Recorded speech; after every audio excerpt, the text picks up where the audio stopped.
Hi, and welcome to the Stefan Livera podcast, a show about Bitcoin and Austrian economics. Today, we're talking about Bitcoin hardware wallets versus air-gapped computers with my guest, NVK, the CEO and founder of CoinKite. So in this episode, we get into the concepts around locking down security and what attacks are possible against air-gapped computers or also hardware wallets. And we also get into multi-signature vulnerabilities and standards, as well as helping newcoiners in the space and helping them balance trade-offs. This show brought to you by swanbitcoin.com. Bitcoin has emerged as a major player on the global stage. It's been significantly de-risked. You've seen all these recent investments and announcements. At this point, everyone should own at least a little. A common way people get started is establishing their initial position with a one-time buy and then start dollar cost averaging with automatic recurring buys. Swan Bitcoin was built to do just this. With Swan, you create a recurring purchase plan like $100 a week or $20 a day, and you can also make one-time buys. So you can use bank wires for large amounts or ACH transfers for smaller one-time buys.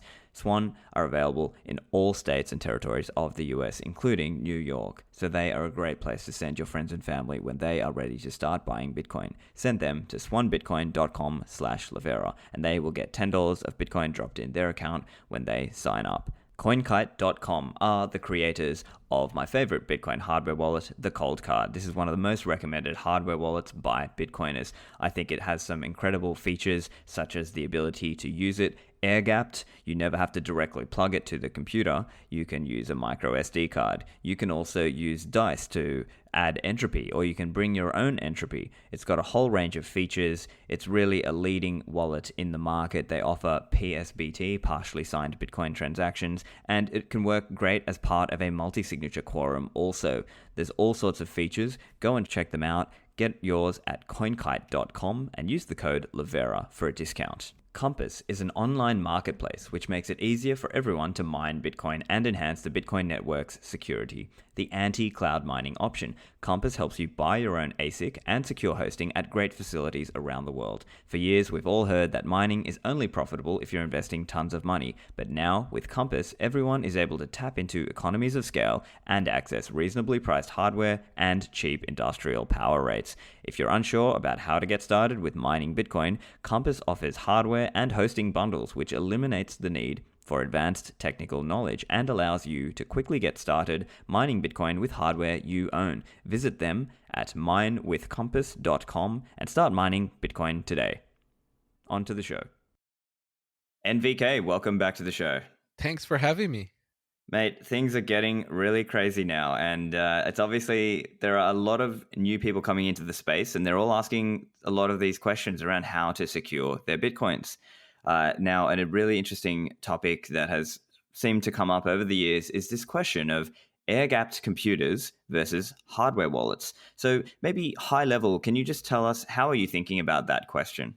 Yeah, so surprisingly enough, there's been a lot of discussions, even sort of like this last couple of weeks about this stuff. Every time the price goes up, right, everybody revisits their security, and they should. Um, so like air gapping computers in general is one of the best practices of keeping things secure, right? Like this is not a new thing just because of Bitcoin. It's just Bitcoin leverages this technique, right? Of what it means is that you don't have the device connected to the network, right? So it's like, think of it as a moat of air around it. There is no cables, right, aside from power.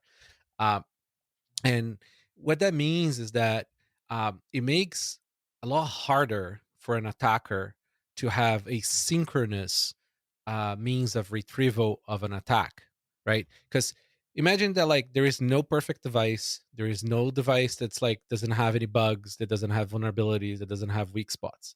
Everything is hackable, right? Things just have sort of degrees in which they defend against which attacks, right? Now, what happens is, say you have an unknown bug on a device, right? If the device is not connected to the internet, even if the attacker knows that vulnerability exists, he's not able to get in there remotely and retrieve whatever information he's seeking, right? That's sort of like the goal of air gapping. So we could think of it, and I think one analogy I've heard is, imagine you've got two houses. One house has 10 doors and 20 windows, and the other house has only one door, and that's the only way in and out. That's Exactly. perhaps a good analogy to what we're trying to achieve here. And so the question then is, there are some people in the community who believe that you should not use a hardware wallet because you can air gap a computer. And then I think probably the mainstream view is probably more like, look, a hardware wallet is a specially designed Bitcoin computer. It is specially locked down. I guess that's probably one high level way to summarize what's going on.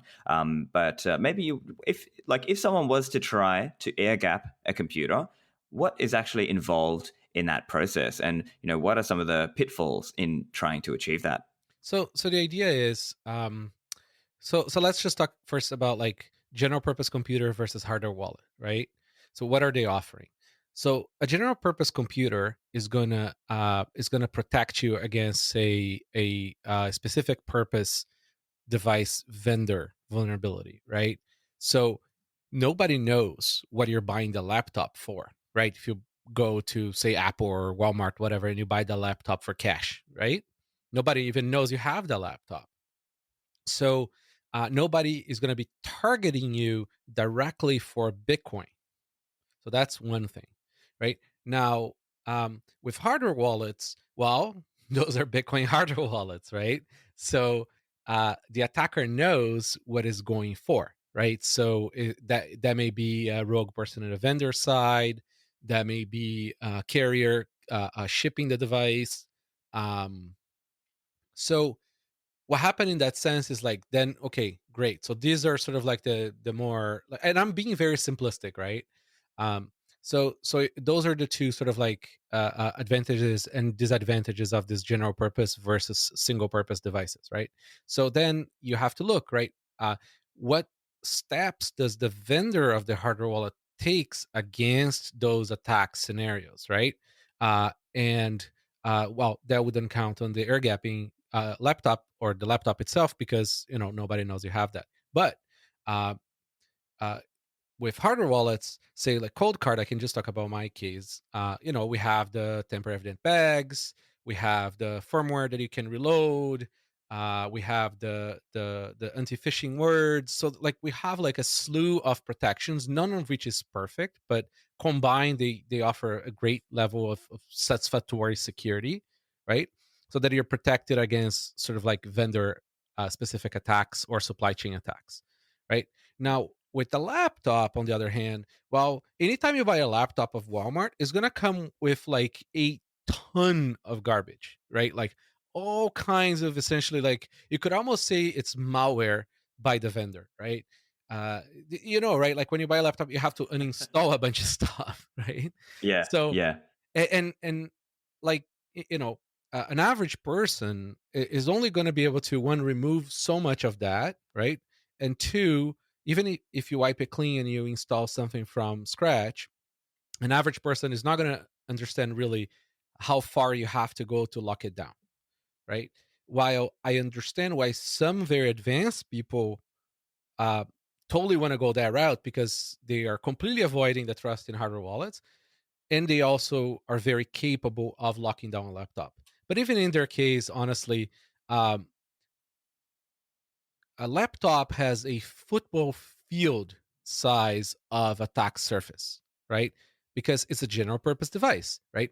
There is a microphone DSP chip in there, right? Are you drilling that out, right? And every single, even when you talk about open source like Linux on top of a laptop, um, all the chips in the laptop, like not all, but like most of it will be closed source, right? There is even the boot ROM, right? Like everything in there is essentially an attack vector, right? While a hardware wallet, not being perfect, it is a very simplistic device, right? Like single purpose. Oftentimes, at least in our case, there's just two chips in there. The rest is just sort of like electric, um, and um, what it does is it just gives you a lot less stuff to have to worry about being attacked, and it's a honeypot as well, right? So there's a lot of security research gone into trying to break them. I mean, that's like all that like is done to them all the time, right? Like it's just people trying to get in and then show that they can get in into one of those, right? So that's sort of like a big difference between the two.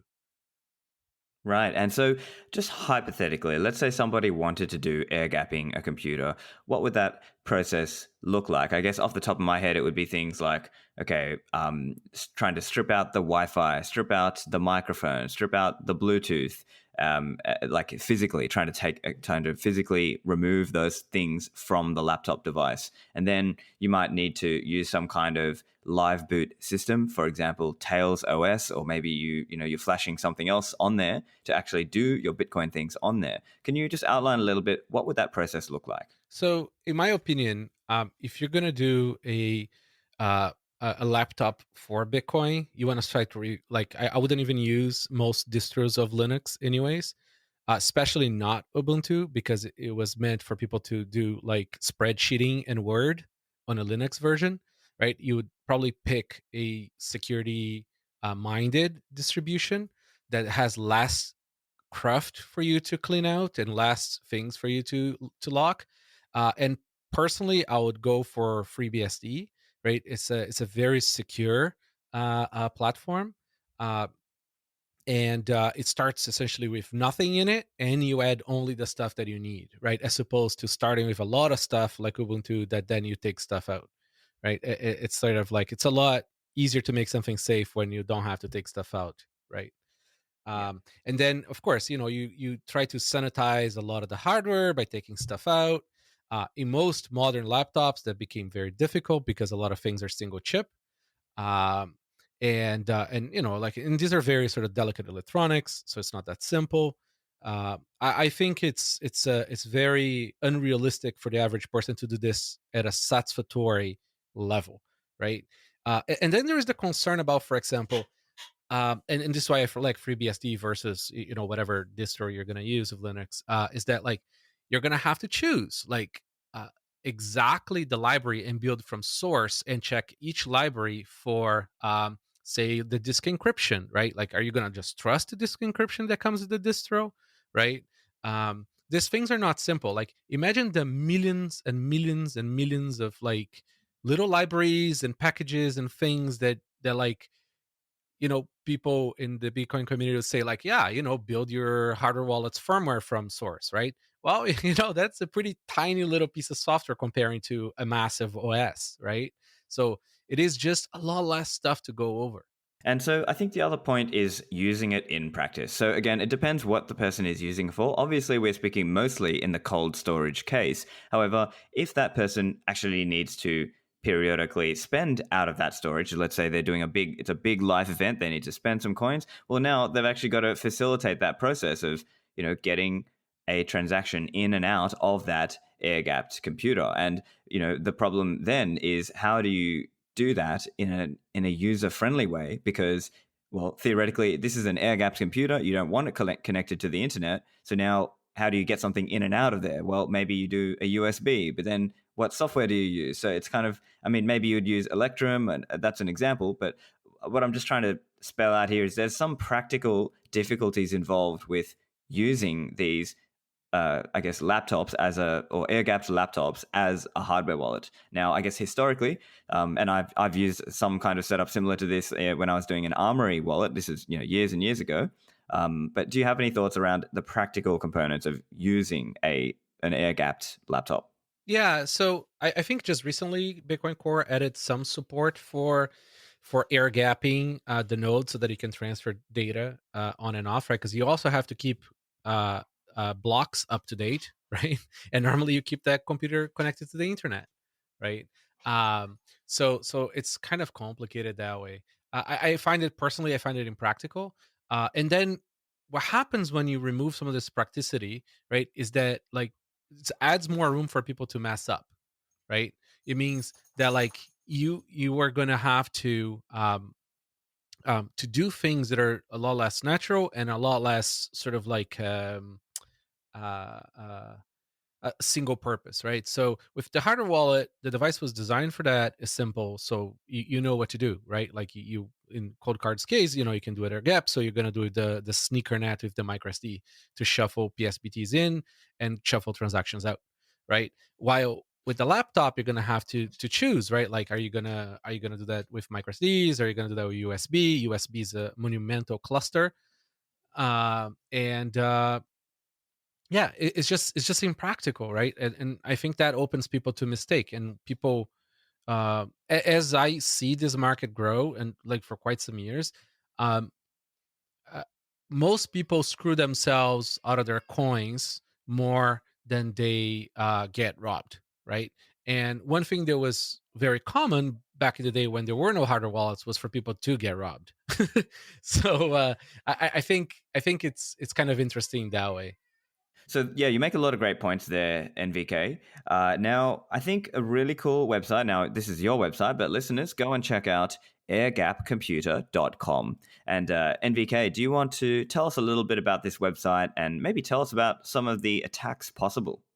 Yeah, so people love to talk about like air gap computers, but I think a lot of the people don't understand like how much uh, you can do against the laptop. Even side channel attacks too, right? Like where the laptop's not even connected. Mind you, a lot of these attacks will require like physical access to the device, right? But like you can do, for example, cold boot attacks, right? Because the what happens is when you're running a laptop, the like all your keys normally go into memory, right? So what happens is, let's say you turn off the laptop. um, what you can do is you can freeze the RAM, right? With like actually very cold, and then you can actually read the RAM. So so you have access to Yeah. some of the, there is, of course, there's a lot of software that tries to do better against that, right? But there's a lot of those little sort of like accesses. So for example, another one, they can read the RAM with the Wi-Fi card. So they were able to see via RF, right, radio frequency, the the data being calculated inside the RAM. So they were able to take data out. Another cool one was, and this is actually quite, it's simple, but it's not. It's simple in this context. Is I love this one.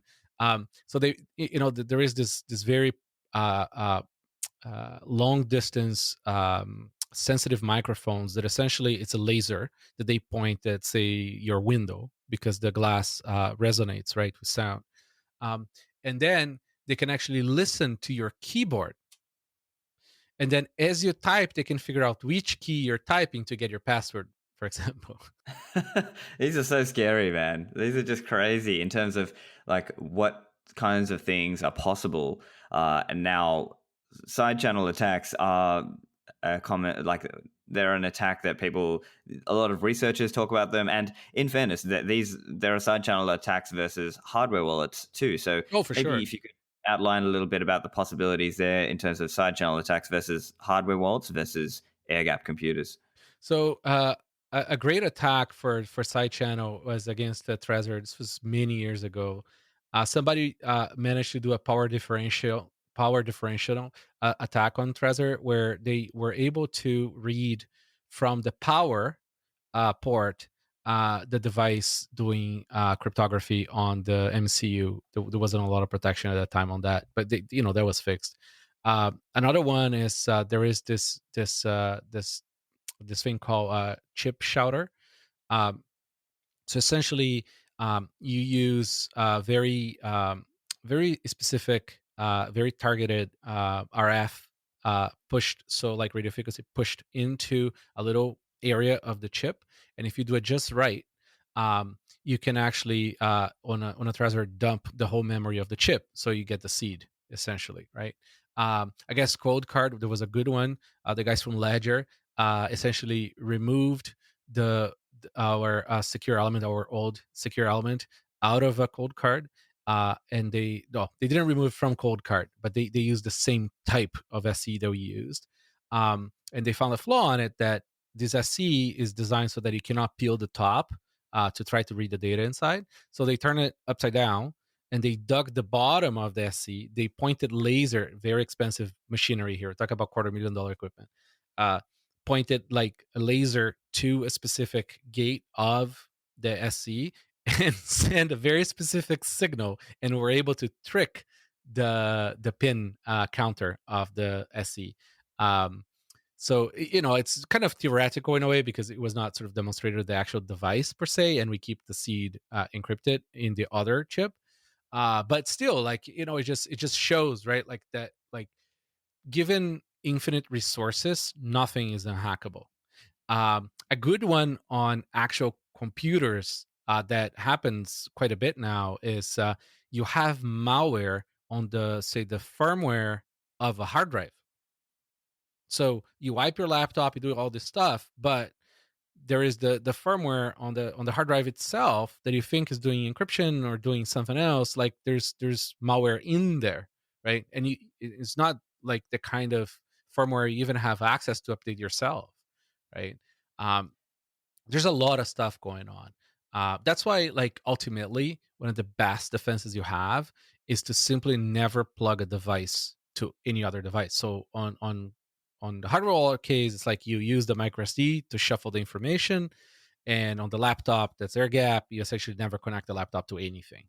And of course, there are still trade offs associated with that, but it's kind of like the idea is that's the most kind of reasonable balance usability wise to still give you some level of security. But yeah, certainly some of those side channel attacks that you're outlining there are quite scary in some ways, like the whole differential power analysis thing where, people can try to assess based on the power levels what the device is doing. Because remember, when you are using a hardware wallet, what you want it to do, obviously, it is storing the private keys, and then when you go to actually sign a transaction, it's doing some operation to sign a Bitcoin transaction so that you can then spend. So if they are able to monitor you in that vulnerable moment, that is potentially where there's some leakage, right, of Exactly. information. Exactly. And then, like, I like to, like, also sort of bring this all back down to sort of reality, right? There's a lot of these attacks either require physical access or extremely targeted attacks against you, right? And you're not Snowden jumping hotels, right? Running from the NSA, so chances of a lot of these attacks are much lower. And Yeah. so I think that, like, it's been like over a decade now of like Bitcoin and protecting Bitcoin. So I think that the space is still early, but it's like matured enough that people are not losing money, right? So the way I like to say it is kind of like you have, for example, we need to stop scaring noobs into from self custody, right? I feel like uh, there is just too much FUD around the solutions for security right now, especially from extremely sophisticated people, right? Like, I understand why, like, a person who's like a core dev or something is extremely sophisticated, understand computers very well, would say, hey, of course I can see all these attack vectors on a hardware wallet, right, or on a laptop. So this person understands how to remediate these things, right?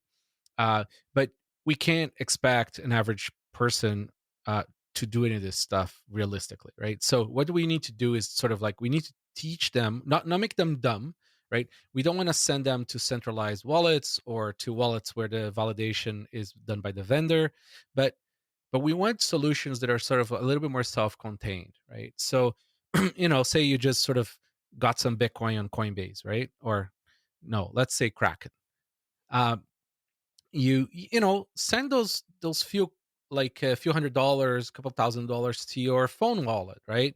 And but make sure you're using one that's like non-custodial, right? So you have a backup of the seeding metal, right? So that's a nice way of you just getting your feet wet with self custody, right? And then sort of like whenever you're ready, you can sort of upgrade, right? And then, like, the next thing is, like, do the Bitcoin security dog guide thing where it's like, okay, I'm ready, I'm gonna like take some self custody to the next level because I have a little bit more money, right? So you get a hardware wallet, you get a metal plate, and you get that set up, right? And then you learn more, and then you add a passphrase, and then you learn more, maybe you go multi-sig, right? But let people, it's like, follow a path that is like realistic, and it's incremental, as opposed to like, no, you have $100. No, you have to do 5 out of 7 multi-sig with 10 laptops that are air gap. It's completely, you know what I mean? Like people go like, no, Coinbase is better, and I can't blame them. Yep.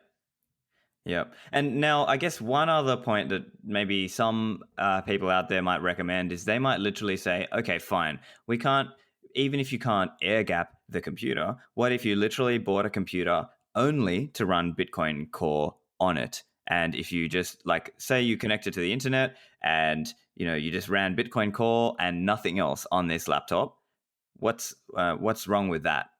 Yeah, so I really I think it's a great idea to have a computer that you use for Bitcoin things, including that's the computer that you use to talk to your hardware wallet, right? It's nice to have a computer, like the old adage goes, don't shit where you eat. So like, don't mix in your everyday, like uh, chatting apps or your day everyday browsing with the computer where you do your Bitcoin accounting, where you do like your banking, for example, right? Because that computer have less chance of having viruses, right? Viruses are still a concern even when you have a hardware wallet, because the desktop wallet could be pounded by the virus, and then lie to your hardware wallet. But at the end of the day, the last line of defense is you, right? At least a hardware wallet, you can look on the screen, right, and verify the transaction is going where it needs to go, right? And then you approve it. So that's sort of like the last line of defense there. Also, there is some discussion, and one of the concerns people share around hardware wallets is, the crypto library is maybe it's not using the Bitcoin's cryptography library. This is, and maybe there's not as many people reviewing the code on those hardware wallets as opposed to Bitcoin's cryptography and Bitcoin's libraries. How would you respond to that kind of concern? Um, so okay, so I think there's a few things first here. So libsec 256K1, right? This new great library that's part of core, wasn't around or mature enough when some of the main hardware wallets came to the market. Okay, so that's one thing. It just wasn't around. Um, and then I guess the other thing is, y- you know, Mod Crypto, the one that we use, does have a lot of eyes on it. It's one of the most used libraries for hardware wallets. I don't know which one Ledger uses, but at least they get it audited. The closed sourceness of that project are a different set of trade offs, right? But they also have secure elements. So like each of these this sort of solutions will give you different sets of trade offs. Now I do agree that this library, the core library is much better. We are actually like transitioning to that, about 80% done. And it's a great improvement, especially in speed.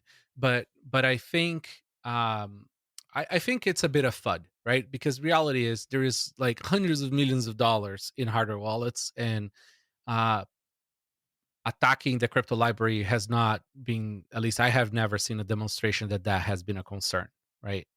Um, it's the same with sort of BIP39. BIP39 is not as safe, let's put it this way, as maybe other ways of making private keys, but it's just beyond good enough, right? And it's so much so that like it became the de facto standard, right? Sometimes, actually, most of the time, standards are not the best solution. They're the solution that got the most buy-in. Yeah, that's unfortunate, but that's the way of the world. So, for better or worse, this is probably what we're stuck with. Also, thoughts around how this market changes as it grows, right? So, for example, in the early days, you kind of had to know who to go to get these hardware wallets, right? At an extreme, like let's say this next year or so, we hit this crazy 10x or 100x in the number of people coming in. Does At what point does the market change and other options become economically viable? I mean, just as a maybe a silly idea, but does it ever get to the point where people buy hardware wallets from the supermarket or from like a department store, that kind of thing? Yeah, so I'm not a huge fan of resellers and third party sellers, because you do introduce one more hand in between So supply chain attacks are more reasonable, right, to happen. So, for example, even buying hardware wallets on Amazon, I think is a terrible idea, right? Because say I'm a bad guy, I buy 1,000 hardware wallets on Amazon. I put very low grade, sort of replace the firmware stuff that like it steals money, or even I just preload them with seeds, right? Because a lot of the people buying on Amazon don't know better, Yeah. and then I return them all, right? And then Amazon resells them again. So now you just open a whole new sort of like low grade but also low hanging fruit attack on noobs, right? So I really I, I think the future and sort of like the best way of handling security devices is to like go to the source to buy it. I think the verticalized sort of space is growing. So like manufacturer to consumer, like you look at like Tesla, you look at Apple, right? Like have all these companies that are skipping the middleman, probably losing some sales in the process, but they have a tighter sort of like quality control, tighter security, right? On the on the process. Then for the more advanced people, you could also build your own hardware wallet kind of deal. And then I think in the future we might see also better chips or better like actual hardware solutions that provide better sets of trade-offs that like uh, maybe make it possible to have less concern about supply chain attacks or vendor attacks. Back to the show after a word for the sponsors. Lend at Hodl Hodl is a global Bitcoin backed lending platform, so you can lend and borrow anonymously on your own terms. This is a peer to peer solution. There is a unique multi signature escrow for each deal. So if you have stablecoins, you can put them up and get interest on those stablecoins by creating an offer. On the other hand, if you hold Bitcoins and you need some liquidity or you want to lever up and get more Bitcoins, you can borrow stablecoins and keep on hodling by paying interest. With Hodl Hodl's Lend platform, you set your own terms and put up offers depending on how long you want to borrow or lend and the interest rate. Go to lend.hodlhodl.com.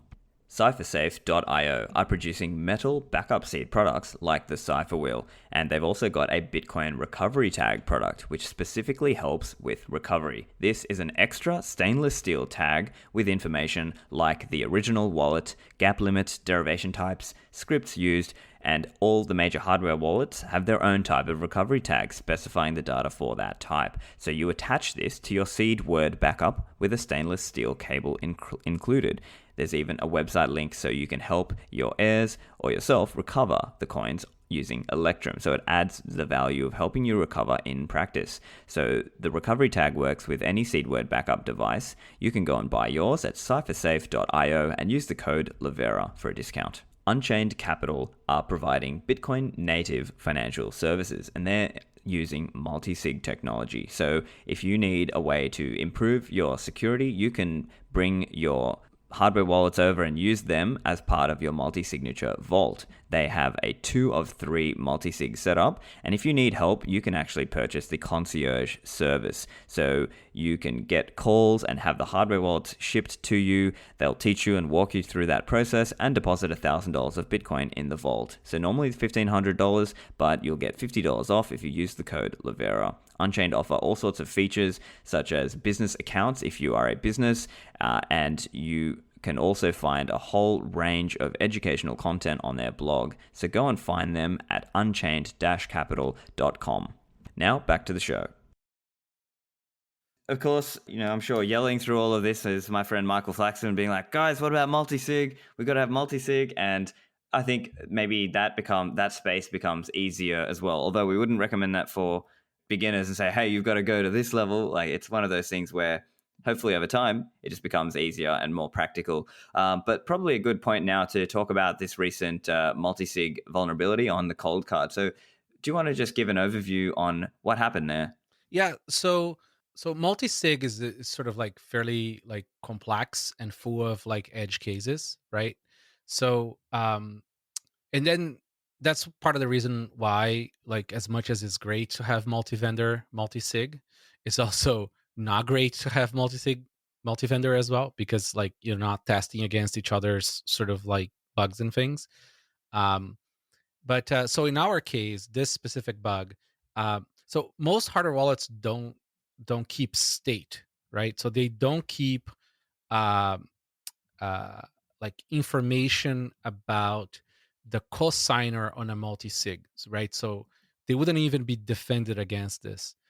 In our case, we do, but we had a bug that essentially was not checking it correctly. So, you know, you have the sort of theoretical attack where like somebody would build a virus, would say pound Electrum or Spectre, and then they would build a rogue transaction that would send the money to either a griffing address or like a hosted address or even maybe like a payout address, right, to the attacker. And then uh, if you had received this PSPT to sign in your code card, the code card would say it's okay. However, it would still ask you to check the transaction, right? For you to sign. So you were essentially the point of last defense there. You could have said, no, this is wrong, right? Um, so that's sort of like what the problem was. We were trusting the XFP, so the ID of some of the wallets that could be sort of trickery there. So essentially we just sort of we've redone all the checks. It's pretty Yep. awesome now. Um and I found it interesting because like as much as I love like the fact that it was found and it was fixed and stuff, uh, like how most wallets don't even do this checking. So they wouldn't even have a possibility to have this bug because they just sort of YOLO, right? They just Yep. essentially sign everything. Yeah. Okay. Um, So let me just, I guess this is probably getting a little bit technical. Let me try and explain it in simpler terms just for anyone who's listening. So I guess we can think of it like your hardware wallet is kind of it. In some ways, it's dumb. It doesn't know what's going on out there in the world. And so that's why we have Bitcoin Core and some kind of coordinating application like Electrum or Spectre. And so in this example, Electrum or Spectre or one of those wallets or Blue Wallet is trying to feed the hardware wallet to say, hey man, I know you've got this private key. Can you sign for this transaction? and only Right? multi-sig. So this bug Yeah. was multi-sig specific. Yes, yes. So in this example, it's a let's say you did a 2 of 3 multi-signature setup, and so in this example, what we're talking about here is cold card registering the other members of the quorum. So let's say you had a cold card and a Kobo and what's like another hardware wallet. Like let's say you had a Spectre DIY, and each of those hardware wallet devices has their own, I guess, contribution into the into the quorum, the set of multi-signature devices, and that the bug was essentially that cold card was not checking that its own it was not a member of that quorum that it was setting up. Correct? Yeah. So essentially we were just trusting a heuristic that was not good. There was essentially a bug there. Yeah. And then what's being fixed now is essentially that it does check that it is a member in that quorum. And also, I think when you're doing that multi-signature setup, you can sort of scroll through, and if you're just manually looking at, oh, okay, just kind of checking the first few letters and the last few letters of the 3 XPubs in that example, that would have also given that user some level of protection there, correct? Yes. Yes. Again, right? It's one of those things. It's like is this attack possible? Yes. Is this practical, realistic in any sort of time frame between being reported and being fixed? No, right? So, Yeah. this is the kind of stuff that's like, you receive all these sort of like disclosures, you fix them, you release a fix. More often than not, you don't tip the bad guys, right? So you release a fix with a firmware quietly, right? You add that to a feature update. It depends on the case. On this one, it makes that sense, right? And then what you do is you wait for the disclosure period with this firmware out there, and then on the day of the disclosure, you tell everybody to update. But that means that most people have already updated, so that you don't tell all the bad guys, "Hey, listen, there is this open bug out there." Gotcha. Okay, and so in terms of going forward, I know there was a couple response blog posts. I know, for example, Hugo of the Nunchuck project did a blog post And of course, CoinKite had a blog post as well, kind of just talking through some of the basics and what's going on here. But in terms of going forward, it sounds like one of the ideas is to create a multi-sig standard. So do you want to outline a little bit about that? What is that? Yeah. So the problem is inherent to the current state of things, right? There was like we're sort of like going above and beyond here to try to create some trust between the devices on the quorum, right, of the multisig. And because there is no secure way of doing that, we end up doing all these convoluted ways that just open yourself to more possible bugs, right, or possible exploits. So, Hugo had this great idea of creating a standard for creating a quorum, right? Cold card already does that. Well, did something like that between cold cards. So if you're just using cold card to cold card for multi-sig, you're a lot more protected. But the challenge here is when you have multiple vendors, right? Creating a multi-sig between each other, right? Like we all have different ways in which we want to do things. Um, as as everybody who works in project knows, everybody thinks that their way is the best way. so so this standard is great because we're calling it BSMS, Bitcoin secure multi-sig setup. So what it does is it creates just a little standard. It's actually quite small, for the wallets to create a secure session with each other. So essentially, they have a handshake between each other at the time of creating the multi-sig wallet, and then once they have a secure session between them, a secure channel, let's put it this way, between them, um, they can then trade the secrets and important information, right? So they can trade the xpub, they can trade all the other meta information of the multi-sig, like the redeem script, right? And then there is no room for somebody else to get in there and try to lie about what setup was what. And so this would just be part of the new setup ritual, if you will, or setup ceremony.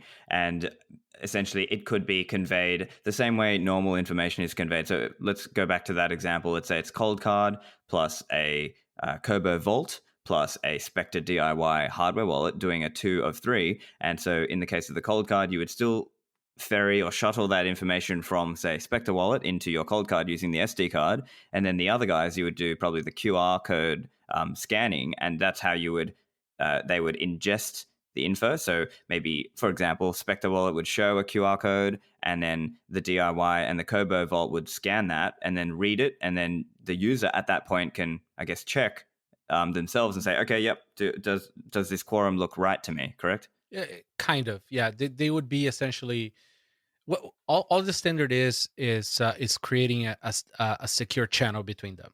That's it, Gotcha, right? gotcha. And then when you exchange the information, which could be other standards, could be whatever, ideally is descriptors, uh, then that information, the setting up information cannot be fudged because it was sent safely between each other. I'm also thinking now as well, back to my conversation with Michael Flaxman, where and also his btcguide.github.io, where he talks about multisig. One of the points there is that you should theoretically, depending on how secure you want to be, you should be checking your receive address anyway. So one way to do that, I guess, is to check that does this address belong to me? And in, for example, the Cold Card Address Explorer, you can do this, and on some of the other like those hardware wallets with the screen and so on, you can go through and actually see, does this address belong to me? So Yeah, that's another way. make sure whichever hardware wallet you use can show you on screen deposit addresses, right?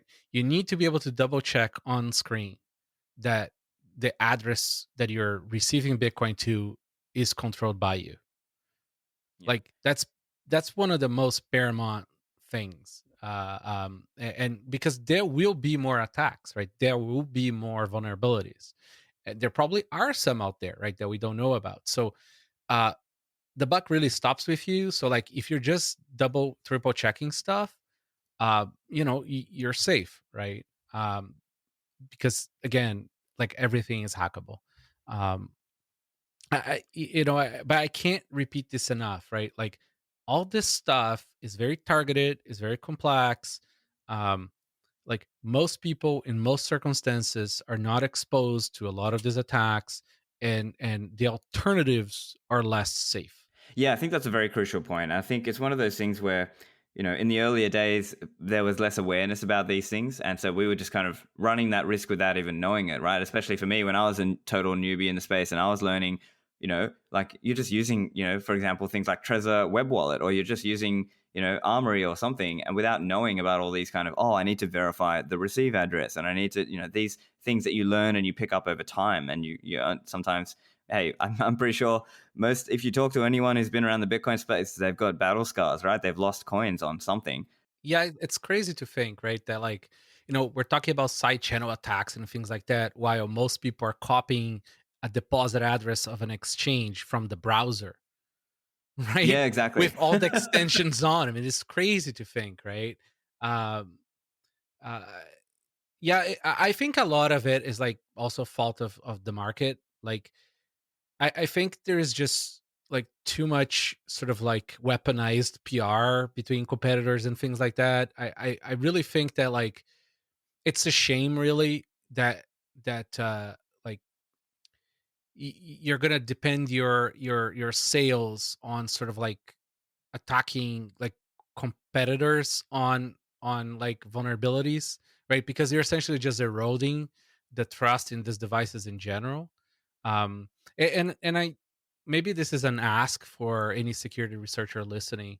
um I know that like a lot of the stuff you do is incredible, and you want visibility when you find a bug or something, but you have to understand that like most people don't know the context of like what it takes to maybe achieve one of those attacks, or that is not sort of like everywhere all the time. And then when you do responsibly disclose, I think the market has grown now enough. There is enough, like so many players now and so many projects dependent on things, that simply emailing like one manufacturer who did find the, like, I don't care how much you like or dislike, right? Because this is not about the manufacturer, this is about the users. So I think it's a time now where, like, if you want to be a pro at security research, you open a CVE, and you do the process, the the traditional way of creating a responsible disclosure, right? Because you will probably affect other projects that are not necessarily uh, um, like a hardware wallet vendor with your disclosure. It can affect a lot of things, and then you just essentially like leave users AWOL. There are obviously a lot of rivalries in the space, and so often it's hardware wallet manufacturers slinging things at each other, or it's security researchers. And I guess the bad case is when vulnerabilities just get openly, publicly disclosed out in the wild, and then they basically force the hardware. If the hardware wallet manufacturer is blindsided, now they're scrambling and trying to quickly fix this and patch it and put out a fix and try to get their users upgraded so that they are now safe against this attack.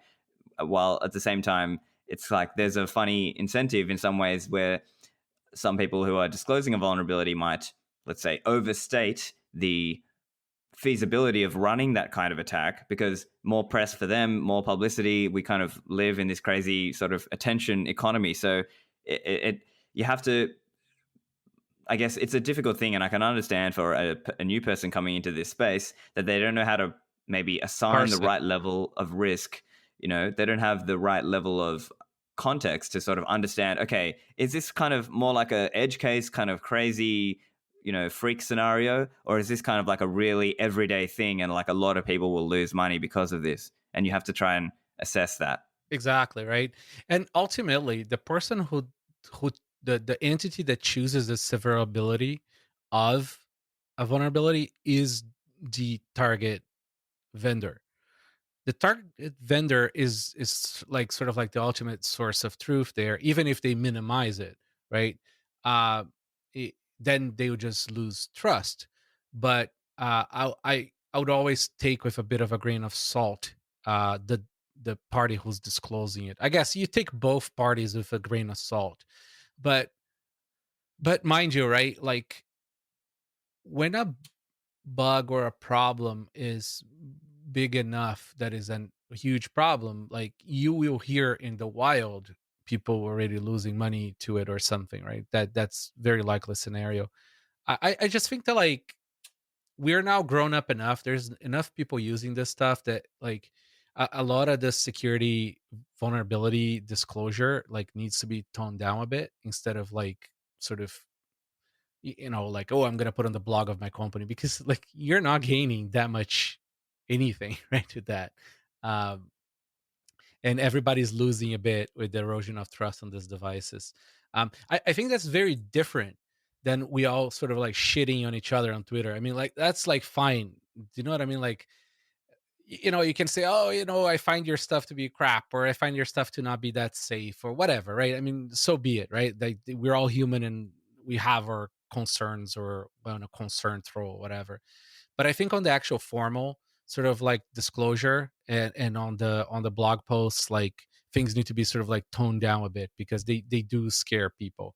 And reporters are completely like ignorant about like these issues, and they will write the story also like hyperbolic, with a hyperbolic sort of view, just to get clicks too, right?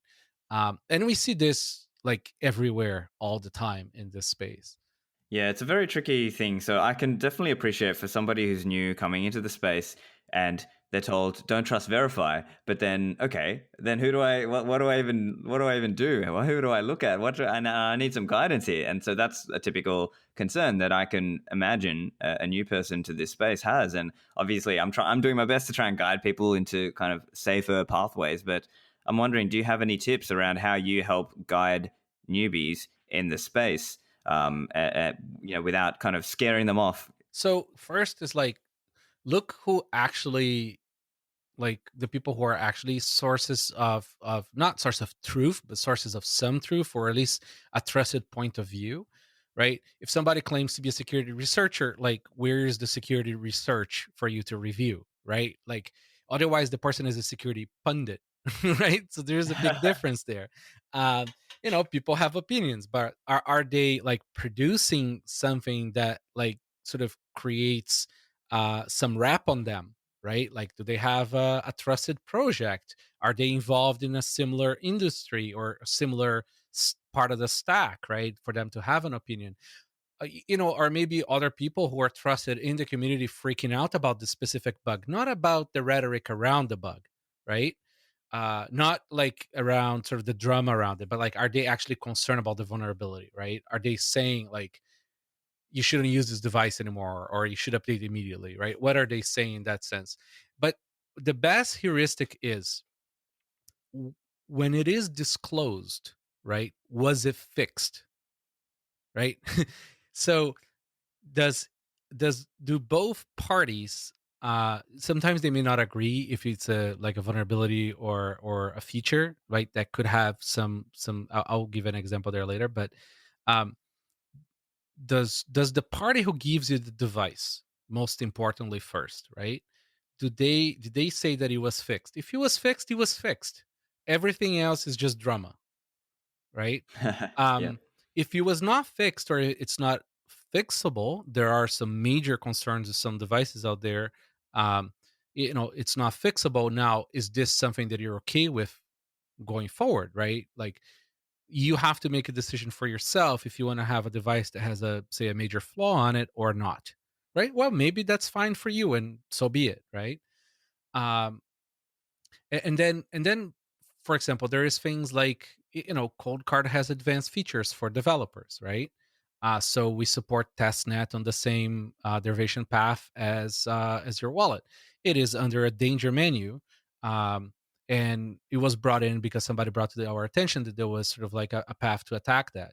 I'm like, great, but I don't want to remove that feature just because some people could be possibly, maybe, not even confused. They'd have to like be convinced to actively go into a menu and change something.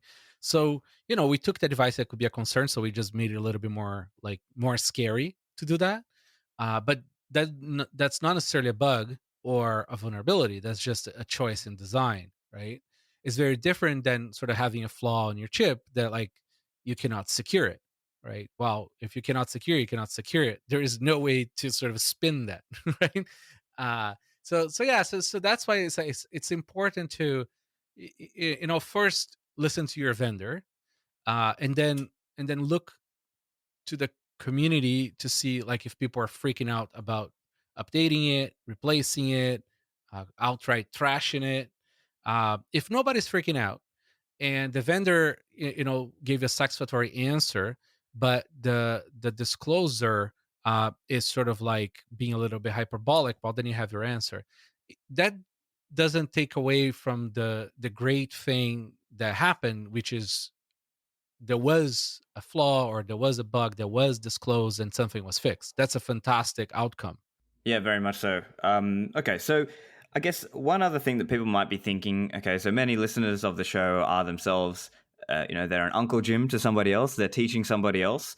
What are some ways that you like to, I guess, teach a newbie? Let's say a person is a total newbie, they've got their coins on the exchange, and we are trying to teach them, hey, now's a good time to learn, get a hardware wallet and learn how to take your coins off the exchange. Now, some of the difficulty for them might be, okay, I've got to, they might be worried about, oh, I've got to run a full node to do this. And how do you do that? Now, I guess for me, some of the ways that I've been going about this is I might tell them, okay, as an example, you can run a pruned node on your existing laptop or PC. So you don't even have to go and get a Raspberry Pi. You can just try it.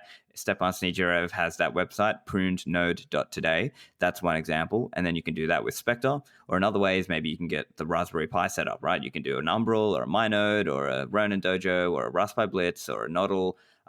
What are some of your tips when you are, out there, or if you have, customers and they come to you and they're like a bit more newbie, how do they learn how to use a cold card?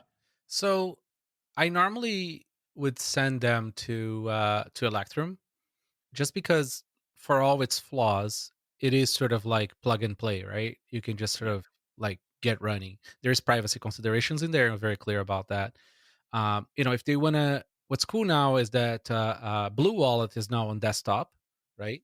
So we send a lot of people to Blue Wallet. I asked the Nunes and the Blue Wallet team; they're looking into adding USB support to Cold Card. So then, as much as I prefer people use it air gapped, our USB protocol is fairly like tight, and I think it's a good set of trade offs for a new person starting, right? Because I want people to get used to holding their own money, right? I want them to get used to doing Bitcoin transactions. Once they build that confidence, it's going to be a lot easier and self-evident to them what next steps they should take, right? So and I, we sponsor some and uh, Kiss B, so keep it simple Bitcoin. He has a lot of amazing videos explaining every single step. Some of them are a little bit complicated, some of them are great and simple. uh, I think Matt Odell has like really good noob friendly, I call them like whole banana explanations of things, where he'll take you from ordering the device to checking the device to setting up the node, setting up the wallet, and going through the whole shebang.